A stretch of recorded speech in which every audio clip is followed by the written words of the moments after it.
Ok, vamos a comenzar. Esta mañana tenemos un tema, básicamente vamos a contestar una pregunta. Voy a tratar de no alargarme y continuamos con la soberanía de Dios. Estamos todavía hablando sobre la soberanía de Dios en la salvación y me parece, Héctor, que esta sería la tercera parte de la soberanía de Dios en la salvación. O sea, la tercera parte es sobre la salvación.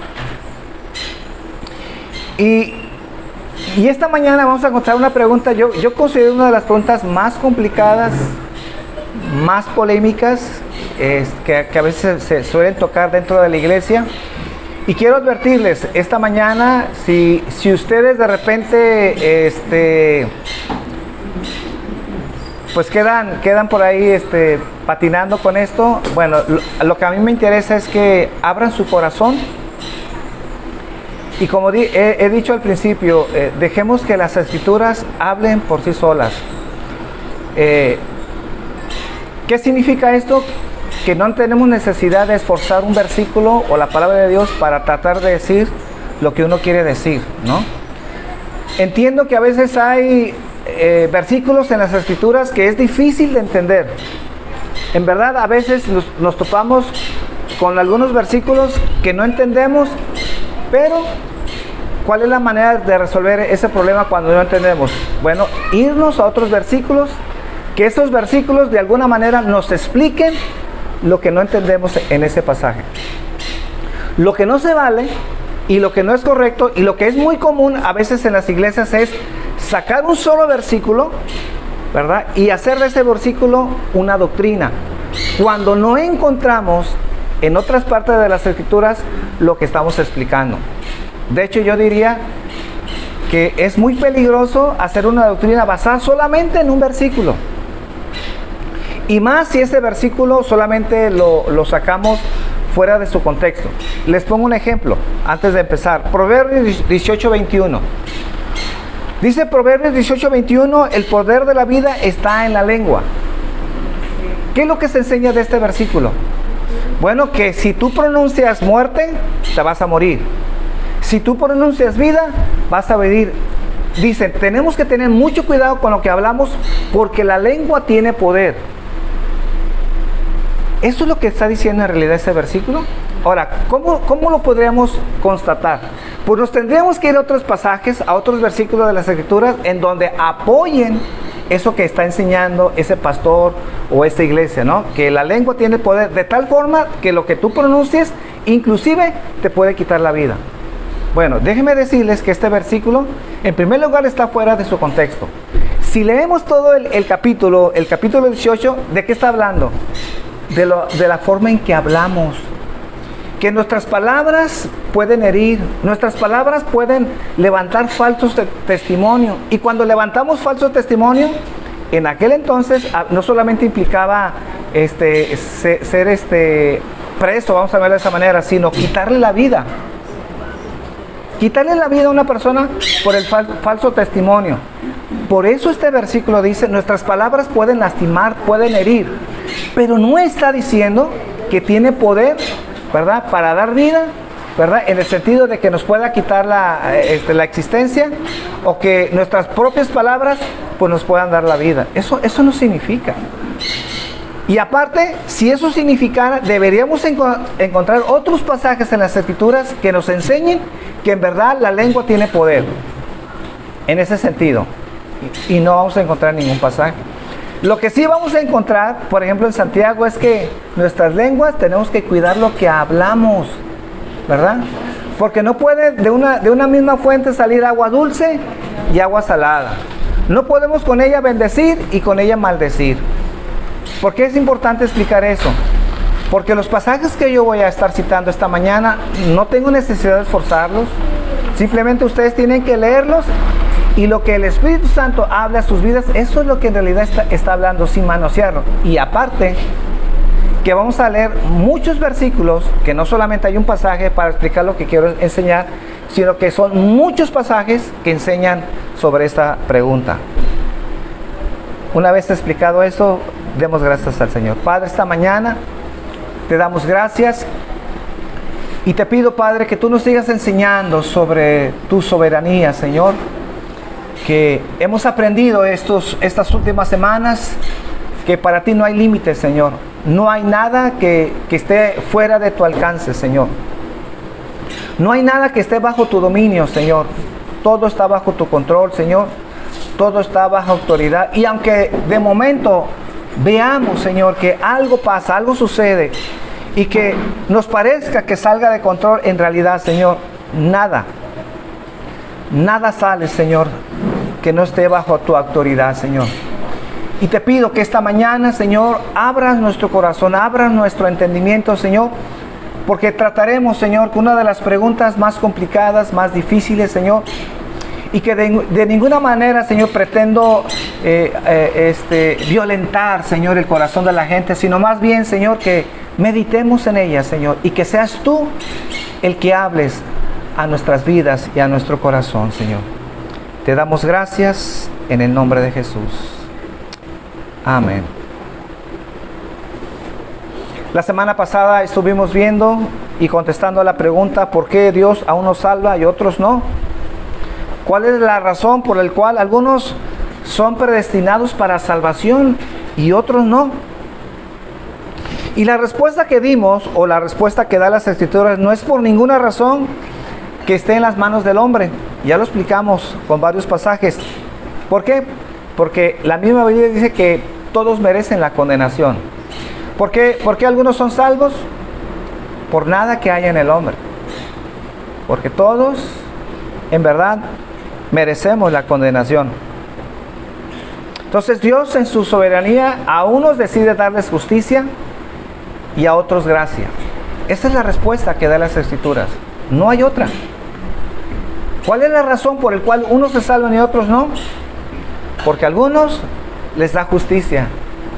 Y si Dios les da injusticia, de ninguna manera podemos decir que Dios es injusto. ¿Por qué? Porque les está dando justicia. Pero a otros les está dando gracia. Esa es la razón.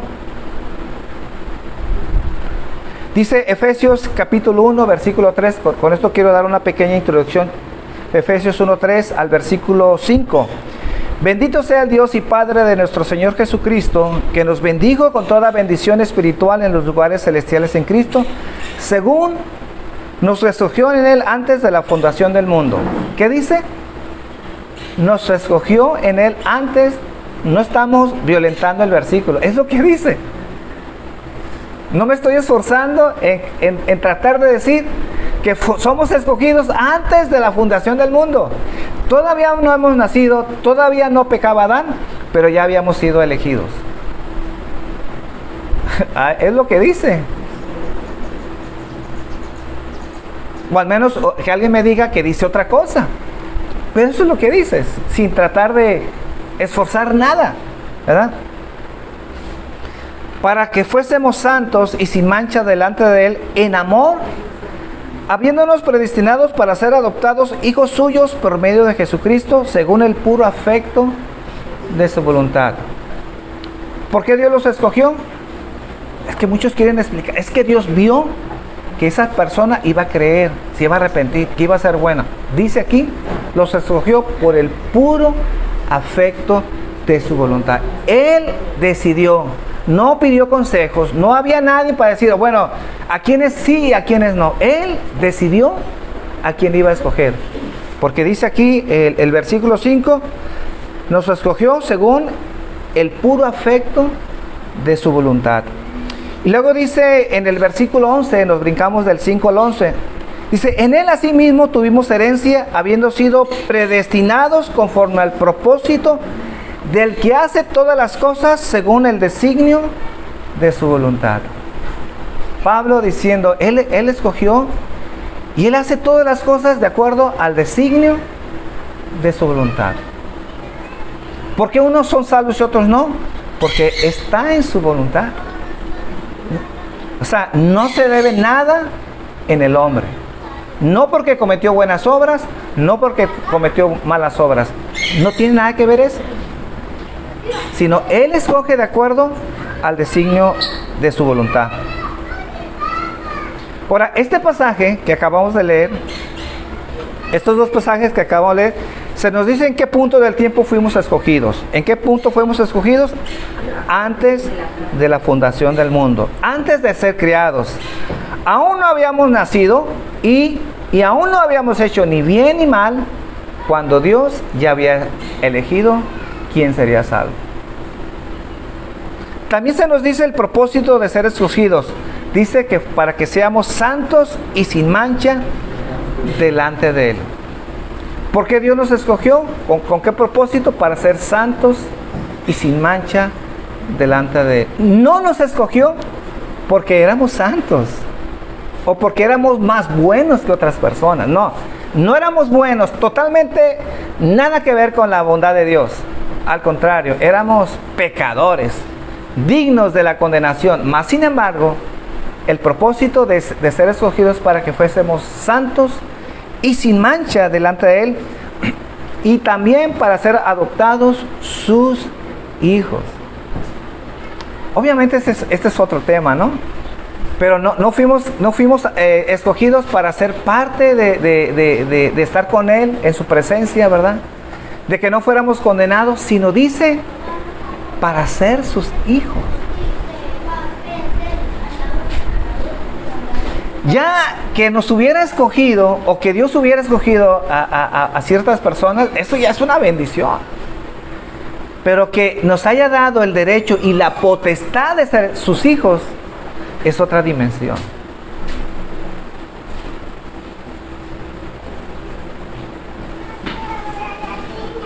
Entonces no se debe, como hemos explicado, a ningún mérito, ni porque somos buenos o alguna causa que hubiéramos hecho en exclusividad, sino fue exclusivamente su gracia.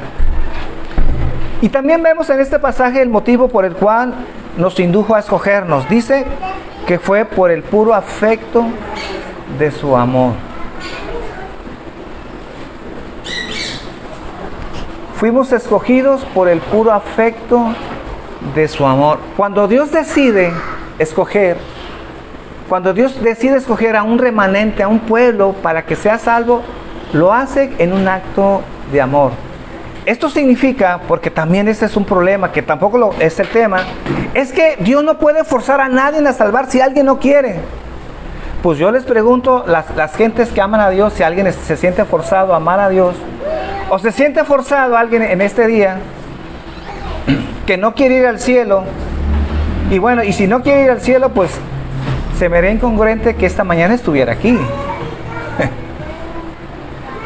Pero yo creo y tengo la seguridad que todas las personas que aman a Dios desean ir al cielo, y no hay nadie aquí, y no creo que exista algo en el mundo, una persona que diga: es que yo voy al cielo, ni modo, fui elegido, pero yo no quiero ir al cielo. En realidad yo no he escuchado nunca eso. ¿Y por qué es eso? Porque cuando Dios nos elige, dice las Escrituras que nos atrae con cuerdas de amor. Él nos cautiva de tal manera que cuando abre nuestros ojos, ¿verdad?, y el Espíritu Santo actúa en nuestras vidas, nace naturalmente en nuestras vidas, por obra del Espíritu Santo, desear estar con Él. Queremos estar con Él. Deseamos hacer su voluntad. Ahora el propósito de ser sus hijos, ahora nace en nuestro corazón poder cumplir sus mandamientos, no para salvación como hemos explicado, sino porque queremos ahora agradar a Dios. Ese es nuestro corazón. Y aunque, como también lo he dicho muchas veces, y aunque como no somos perfectos, pero sí sinceramente el cristiano quiere agradar a Dios.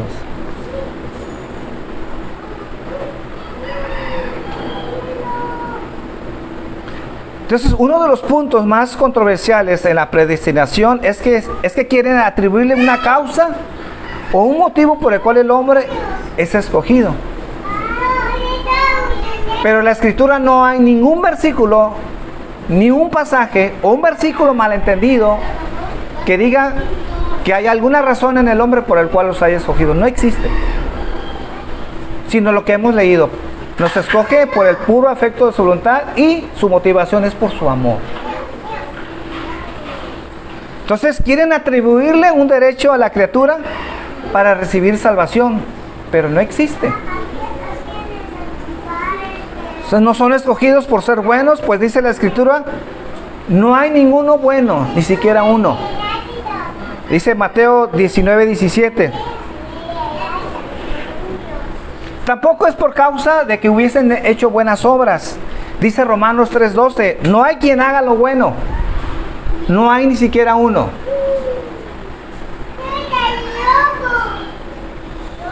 Tampoco fue por demostración de interés y celo en buscar a Dios. Pues también está escrito, no hay quien busque a Dios. Romanos 3:11. Es que como la gente estaba buscando a Dios para amarlo, para salvación, eso no existe. La gente busca a Dios porque tiene hambre, porque tiene necesidad, porque está mal en su negocio, porque quiere estar bien en su matrimonio, ¿verdad? Pero no hay un corazón sincero. ¿Y sabes por qué eso debe de cambiar en un cristiano? Porque ahora que Dios ha traído luz a nuestras vidas, ahora entendemos, y yo espero que así ustedes piensen igual, ahora entendemos que si Dios nos manda al infierno, lo merecemos. Y diríamos, bendito el Señor que nos está dando lo que nosotros merecemos. Ahora entendemos que no tendríamos alguna razón para reprocharle algo a Dios. Que si somos condenados, a pesar de que Él murió por nosotros, entenderíamos, porque ahora Dios nos ha dado luz, que no somos merecedores de su gracia.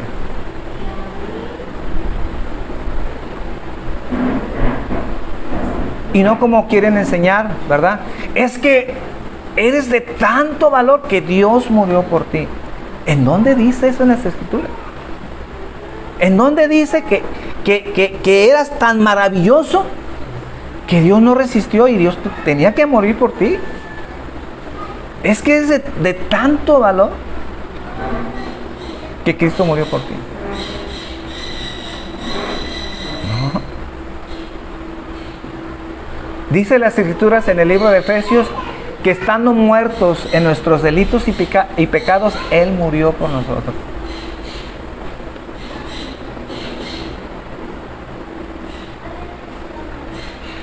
La pregunta de esta mañana, que son de las más difíciles de digerir, ¿por quién murió Cristo? Entonces, ya hemos estado hablando de sus escogidos, de sus elegidos, que antes de la fundación del mundo, Dios ya los escogió. Entonces la pregunta debe de salir. Entonces, ¿por quién murió Cristo?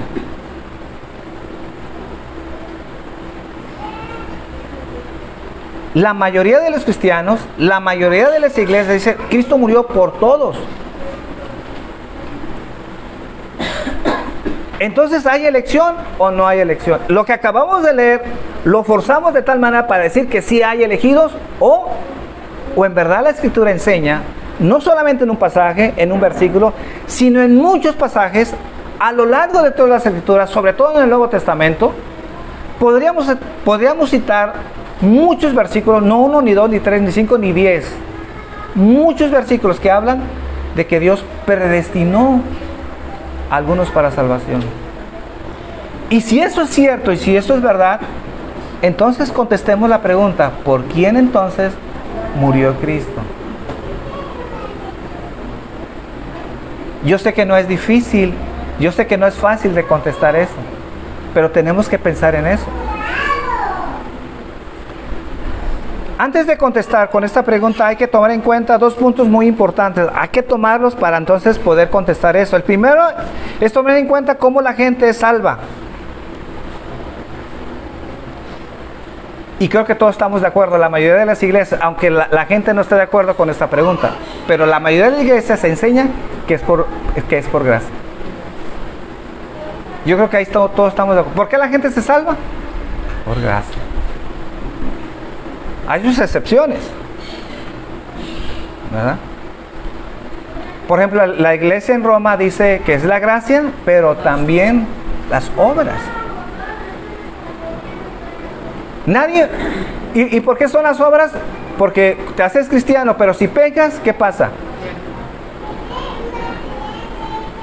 Tienes que ir a confesarte. Y si mueres en pecado, ¿qué es lo que pasa? tienes que ir al purgatorio. ¿Y qué haces en el purgatorio? Pagas tus pecados. Bueno, ¿es por gracia? ¿O tienes que pagar tus pecados? ¿No hemos explicado que nadie puede pagar sus pecados? Pero ya en última instancia, ya como la última chance, pierdes la vida, pero si mueres en pecado, entonces vas al purgatorio y entonces ahí tú pagas tus pecados. Y a final de cuentas, entonces ya no es gracia, ya son obras. Porque tienes que ganarte la salvación, tienes que purgar tu pecado en ese lugar para ganarte la salvación. Pero eso no lo enseñan las Escrituras. Tuercen las Escrituras para decir que hay ese lugar, porque tampoco habla de ese lugar. ¿Saben en qué basan el purgatorio? En donde dice que no saldrás de ahí hasta que pagues hasta el último cuadrante. Dice, hay un purgatorio, dice, en donde ahí tendrás que purgar tus pecados por aquellos que no alcanzaste a pedir perdón, y que si mueres en esos pecados, entonces la única manera de entrar al cielo es que purgues tus pecados en el purgatorio.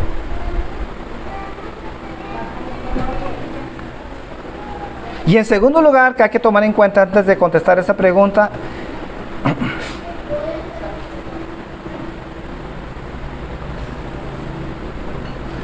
y el segundo punto que hay que tomar en cuenta es que no hay manera de que la gente se salva si no fue elegida o si no fue predestinada, como ya hemos escuchado y hemos leído hace rato varios versículos.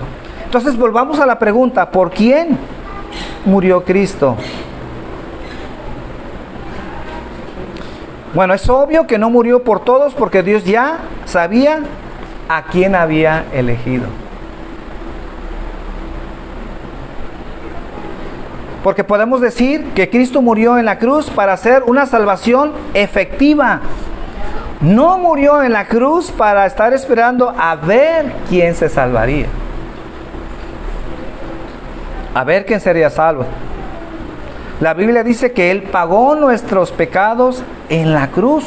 Dice Colosenses 1:14, en quien tenemos redención por su sangre, el perdón de pecados. Entonces, meditemos. Si Jesús pagó por los pecados de toda la humanidad en la cruz, entonces nadie debería ser condenado. Pero lo que también les puedo decir es que la mayoría de las iglesias cristianas no creen en la salvación universal. ¿Y por qué no creen en la salvación universal? Porque también es claro que la Biblia enseña que la mayoría de la gente se va a perder. Jesús enseñó, muchos son los que entran por la puerta amplia, pero son pocos los que entran por la puerta angosta. Que da a entender que la mayoría tendrá perdición y pocos tendrán salvación. ¿Qué podemos decir con ello? Que Dios ya sabía que no todos se iban a salvar. Mas sin embargo, seguimos enseñando que Cristo murió por todo el mundo. Pero la pregunta es, si Cristo murió por todo el mundo y pagó el pecado, nuestra maldad, entonces todos deberían ser salvos. ¿Por qué? Porque el precio de Cristo es un precio inigualable. El precio de Cristo es de infinito valor, que puede pagar todos los pecados de la humanidad. Pero en su soberanía, Dios decidió que no iba a ser así. Pregunto esta mañana, ¿Cristo pudo haber salvado a toda la humanidad si Él hubiera querido?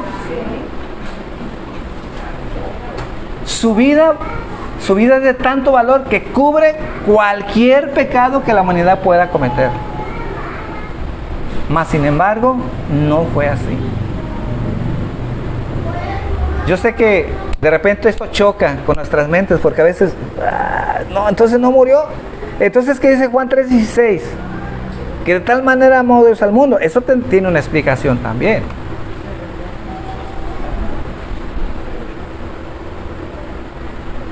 Pues, entonces podríamos decir, no importa cuántos pecados haya cometido el más pecador del mundo, la cuenta está pagada, Pues la vida de Cristo es de tanta valor que no hay nada que no pueda pagar. Pero la Biblia enseña que son pocos los que entran por la puerta estrecha.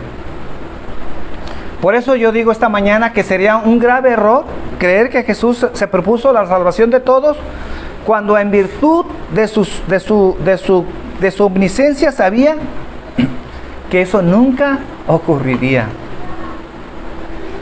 ¿Por qué? ¿Por qué entonces la Biblia enseñaría que murió por todos, cuando en realidad Dios sabe que no todos se iban a salvar?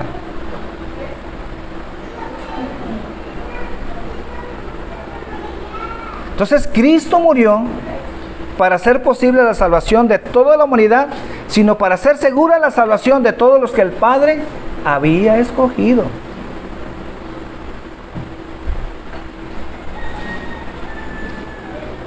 Pregúntate, hermano, porque si te cuesta trabajo esta pregunta, entonces ¿por qué tú tendrías que ser salvo? Si te crees salvo, ¿por qué tú tendrías que estar salvo si seguimos pecando? Porque si Cristo murió por toda la humanidad, obviamente el mundo peca. Pero no me digas que los cristianos no pecan. Y no vayamos a salir con la inocentada de que, bueno, los cristianos pecan, pero no tanto. Entonces, ¿qué tanto es? ¿Qué tanto sería tantito para poder ir al cielo? ¿Con cuánto sería suficiente para que no seamos condenados? Porque esa es la mentalidad de nosotros. Bueno, somos cristianos, pero no somos tan pecadores. Pero sí, pero si tú cometes un pecado, dice la Escritura, si tú fallas en uno, fallas en todos. Y para poder tener salvación, necesitas tener cumplimiento perfecto en los 10 mandamientos. Y cumplimiento perfecto, ni el más santo que ha existido de los cristianos en todo el cristianismo lo ha cumplido. Pero entonces, ¿por qué decimos que ellos, el cristianismo, sí son salvos y la gente no son salvas? Si Cristo murió por todos, entonces tanto los pecadores del mundo y tanto los cristianos que siguen pecando tendrían salvación. Pero no fue así. Porque si alguien quiere explicar, no, es que la gente no acepta a Cristo no. Si Cristo salda los pecados, tiene que saldar, como dice, por el mundo, y murió por el mundo, los pecados quedan pagados.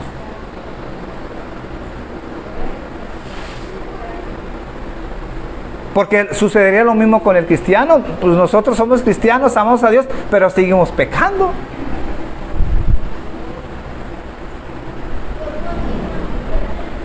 Fíjense lo que dice Juan 10:27. No hay que forzar las Escrituras. Dejemos que la Biblia nos hable por sí solo. Mis ovejas oyen mi voz y yo las conozco y me siguen. Y yo les doy vida eterna y no perecerán jamás, ni nadie las arrebatará de mi mano. Dice, mis ovejas. Les pregunto, ¿está hablando del mundo? No, está hablando de un rebaño especial. Porque si el mundo fuera su rebaño, entonces el mundo oye mi voz y me siguen. Pero eso no es cierto, no sucede. Mis ovejas oyen mi voz y yo las conozco y me siguen, y yo les doy vida eterna y no perecerán jamás, ni nadie las arrebata de mi mano. Mi Padre que me las dio es mayor que todos y nadie las puede arrebatar de las manos de mi Padre. ¿Quién se las dio? ¿A Jesús, a Cristo? Mi Padre. Juan 6:37. Juan 6:37. Todo lo que el Padre me da, vendrá a mí, y al que a mí viene, no le echo fuera. El Padre tiene un pueblo, tiene un remanente escogido, ¿verdad? Y los lleva ¿a quién? A Cristo. ¿Para qué? Para que sean redimidos, para que sus pecados sean pagados. Pero no va a la humanidad, no va al mundo, para que el mundo entonces sus pecados sean pagados. No, dice lo que el Padre le ha dado al Hijo. Todo lo que el Padre me da, vendrá a mí. Es segurísimo. Si alguien fue elegido, ese va a venir. No importa dónde ande, no importa lo que esté haciendo, va a venir. Todo lo que el Padre me da vendrá a mí, y al que a mí viene, dice, no le echo fuera. ¿Qué va a pasar entonces con aquellos que han sido elegidos cuando escuchen el Evangelio? Que a lo mejor puede ser no a la primera, pero cuando escuchen el llamado, tarde que temprano van a venir. Y dice Jesús, cuando esa persona venga a mí, yo no le voy a echar afuera.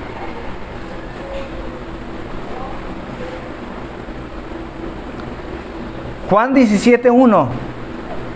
Estas cosas habló Jesús, y levantando los ojos al cielo dijo: Padre, la hora ha llegado, glorifica a tu Hijo, para que también tu Hijo te glorifique a ti. Como le has dado potestad sobre toda la carne, para que dé vida eterna a todos los que le diste. ¿A quién le va a dar vida eterna? A los que el Padre les dio al Hijo. No dice a todo el mundo.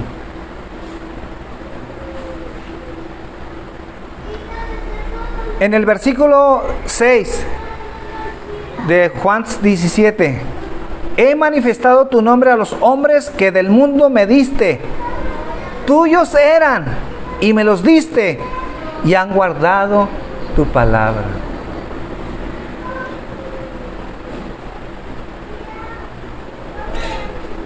Luego versículo 9. Yo ruego por ellos, no ruego por el mundo. ¡Ay, jole! ¿Qué dice? No ruego por el mundo. ¿Cómo arreglamos para decir que ama al mundo? ¿Cómo le hacemos aquí? ¿Qué explicación podríamos darle a la gente para decir, no, es que no está diciendo eso? Dios ama al mundo y Dios quiere que todos se salven. Pero vemos que no es así. No hemos hablado un versículo, ni dos, ni tres. Ni siquiera me he esforzado en tratar de... Es que dice esto. Es lo que dice. Yo ruego por ellos. No ruego por el mundo, sino por los que me diste. ¿Por quién? Por los que el Padre dio al Hijo. Porque tuyos son. Versículo 24. Padre, aquellos que me has dado, quiero que donde yo estoy, también ellos estén conmigo. Para que vean mi gloria que me has dado, porque me has amado desde antes de la fundación del mundo. Señor, donde yo esté, yo quiero que ellos estén conmigo. Entonces habla de un pueblo, habla de un remanente, habla de aquellos que han sido escogidos antes de la fundación del mundo. Y yo no veo aquí, o no estoy tratando de esforzar, pero es que dice el mundo, pero tú, Fabián, le estás distorsionando. No dice el mundo.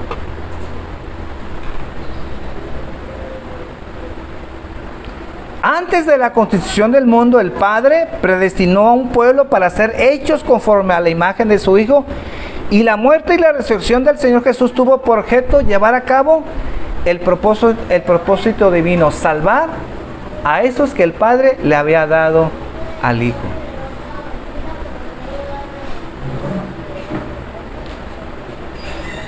Entonces, la expiación de Cristo la podemos ver en dos puntos. Estoy por terminar. Uno para con Dios y otro para con el hombre. Hablando de la expiación, de lo que Cristo tuvo que hacer para pagar. Para con Dios. ¿En qué sentido hablamos para con Dios? La obra de Cristo en la cruz fue un aplacamiento de la ira de Dios. ¿Por qué Cristo murió? Para aplacar la ira de Dios. Fue una satisfacción dada a la justicia y a la santidad de Dios. Porque obviamente Dios no podía pasar por alto nuestros pecados. No es que Dios nos amó tanto que tomó nuestros pecados, dice, ay, los amo tanto que los voy a echar al mar y me voy a olvidar de esos pecados porque los amo tanto. No. Dios dijo, bueno, yo amo a ellos, quiero que estén conmigo, merecen la condenación, pero la única manera en que se haga justicia es que se pague la maldad de esos hombres. Y como el hombre no puede pagar su maldad, quiero mandar a mi Hijo. Entonces fue una satisfacción de la ira de Dios. La ira de Dios cayó sobre el Hijo. Ya hemos explicado, ¿verdad? Que no fue la cruz, no fueron los clavos por el cual, Padre, si es posible, pase de mí esta copa. No estaba hablando de que tenía miedo de los flagelazos, de que lo iban a escupir, que lo iban a desnudar, sino él sabía que la ira de Dios iba a caer sobre el Hijo. Y para con el hombre fue una sustitución. El inocente tomó el lugar del culpable. El justo murió por el injusto. Ahora, si el juez del cielo acepta la sustitución del justo por el culpable, porque ésta cumple con todas las condiciones legales, el culpable entonces queda absuelto.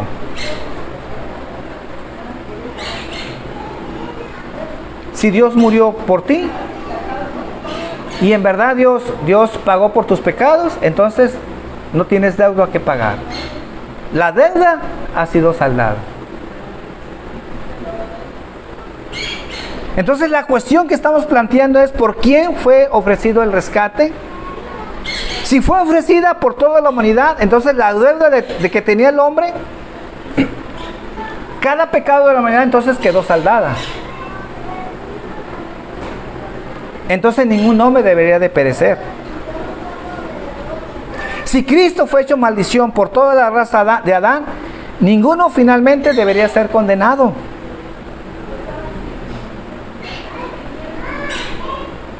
Entonces no deberíamos de encontrar en las Escrituras las palabras que Jesús dijo en Mateo 7:23.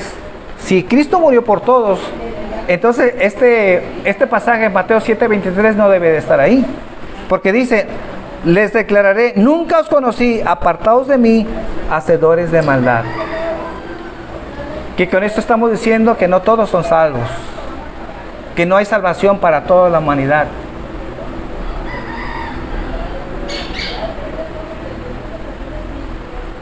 Entonces vemos que la Escritura enseña que la salvación está limitada para los elegidos. Esto concuerda con Juan 17:9. Como ya leímos hace rato, yo ruego por ellos, no ruego por el mundo, sino por los que me diste, porque tuyos son. Ahora, vean lo que dice Romanos 8:33. Romanos 8:33 dice: ¿quién acusará a los escogidos de Dios? No aparece el mundo. No aparece todos los escogidos. ¿Quién acusará a los escogidos de Dios? Dios es el que justifica. ¿Quién es el que condenará? Cristo es el que murió, más aún el que también resucitó, el que además está a la diestra de Dios, el que también intercede. ¿Por quién? Por nosotros. Es un intercesor. Dice 1 de Juan, en el capítulo 2, versículo 1, que abogado tenemos para con el Padre. Pregunta esta mañana: ¿es el abogado del mundo? El contexto de Juan, capítulo 2, 1 de Juan, capítulo 2, es sobre sus hijos, sobre su pueblo elegido. Es el abogado de ellos.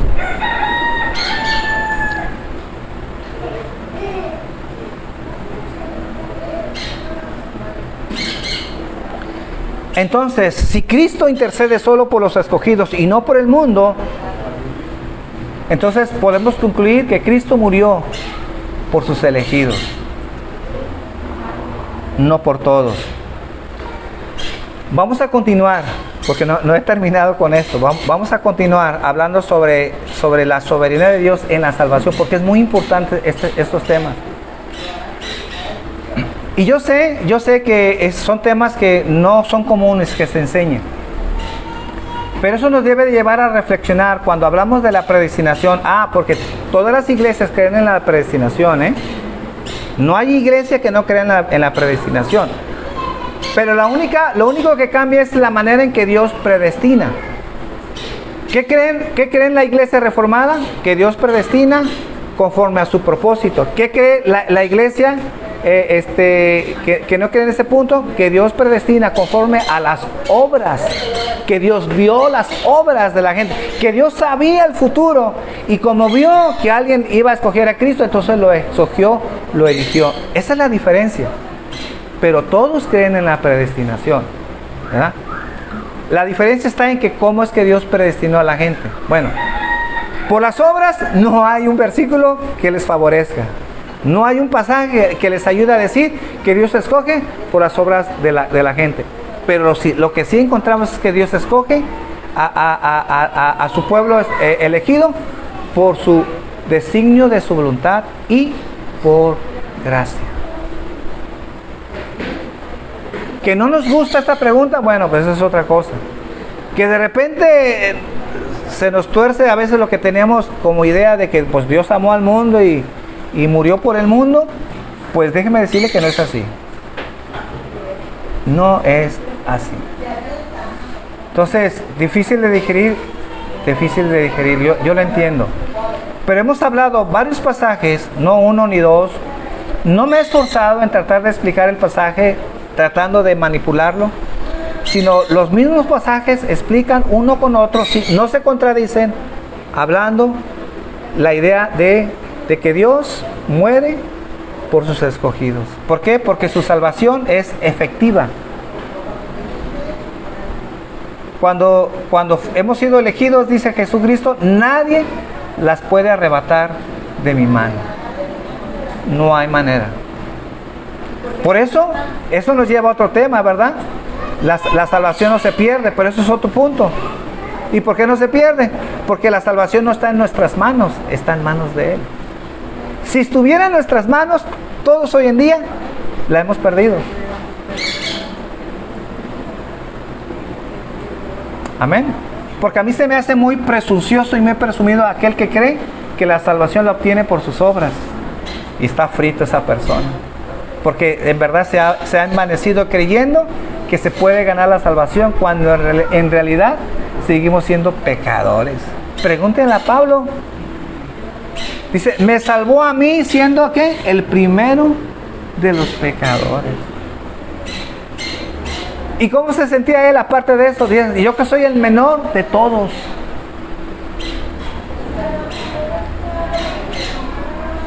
Esto es lo que hace cuando entendemos la gracia de Dios. Pablo no se sintió especial, al revés, se sintió el último de todos. Porque él sabía que era un pecador. Y que si Dios lo salvaba, era por su pura gracia y su pura misericordia. Padre, esta mañana te agradecemos, Padre, tu misericordia, tu bondad. Y yo sé, Señor, que es un tema complicado. No quiero que nadie crea, Señor, a fuerzas esto, Señor, sino más bien lo que deseo es que tú hables. Que sea el Espíritu Santo el que traiga esta enseñanza a nuestras vidas, si es que es verdad. Yo siempre he creído, Señor, que nadie está exento del error, aún yo, Señor. Y me humillo ante ti, Señor. Y tengo temor y tengo pavor, Señor, de estar hablando en contra de tu palabra, Señor, en contra de tu consejo, Señor. Permíteme, Señor, que tú también abras mis ojos, Señor. Si en alguna manera, Señor, estoy equivocado, estoy errado, Señor, no permitas que continúe en el error, Señor. Danos luz, Señor, danos entendimiento, Señor. Y que en verdad, Señor, podamos apreciar tu palabra, Señor. Que sea tu palabra la que nos enseñe, que sea tu palabra la que nos instruya, Señor. Y que no manipulemos, Señor, que no caigamos en el error, Señor, de querer disfrazar, Señor, y de querer enseñar lo que tal vez un pasaje no enseña, no dice, Señor. Antes bien, Señor, hemos citado muchos pasajes bíblicos, Señor, que concuerdan, que se complementan, que lo explican de alguna u otra manera, Señor, de que tú tienes un pueblo elegido, y que no es algo especial del Nuevo Testamento, Señor, sino que aún en el Antiguo Testamento lo vemos, Señor, porque tú escogiste a Abraham, Señor, no escogiste a todos, a uno en especial. Tú escogiste a una nación, Señor, no a todas las naciones, Señor. Y vemos, Señor, que siempre tú escoges, eliges, Señor. Y lo sigues haciendo, Padre, porque tú eres soberano. Y porque no hay nada, Señor, y no hay nadie, Señor, que te pueda decir qué es lo que haces. Tú tienes el derecho, Señor. Tú eres el alfarero y nosotros somos el barro, Señor.